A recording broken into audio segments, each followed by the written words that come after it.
politique. Nouvelle manifestation au Brésil malgré des concessions. Plusieurs dizaines de milliers de Brésiliens ont à nouveau manifesté mercredi pour réclamer des mesures contre la corruption et le meilleur service public malgré les concessions du Congrès la veille concernant certaines de leurs revendications.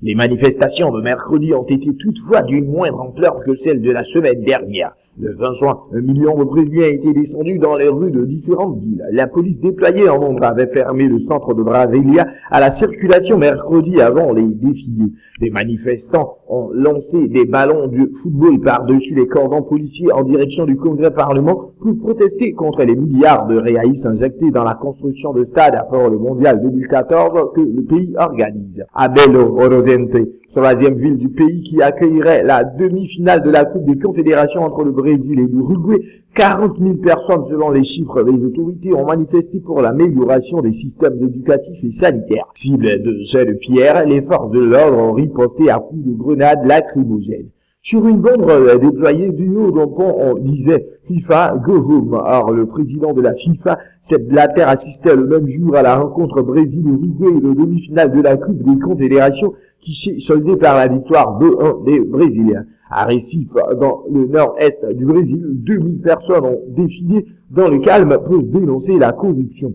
Près de 2 semaines après le début de cette vague de contestation sans précédent depuis 20 ans, le Congrès a rejeté un projet d'amendement à la Constitution visant à limiter les pouvoirs des juges d'instruction. Aux yeux des manifestants, il s'agissait de moyens de mettre les responsables politiques soupçonnés de corruption à l'abri des poursuites. Un projet de loi qui propose d'allouer une part des revenus pétroliers à l'éducation et à la santé a par ailleurs été adopté à l'Assemblée. Le Sénat devait quant à lui se prononcer dans la journée sur un durcissement des peines dans les affaires de corruption.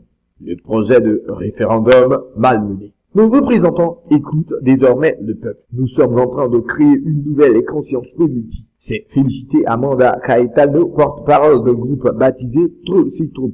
Soucieuse de désamorcer le mouvement, la présidente Dilma Rousseff a quant à elle proposé lundi la tenue d'un référendum sur des réformes politiques en profondeur et a promis de réduire les taxes sur le carburant des transports publics pour en faire baisser les tarifs.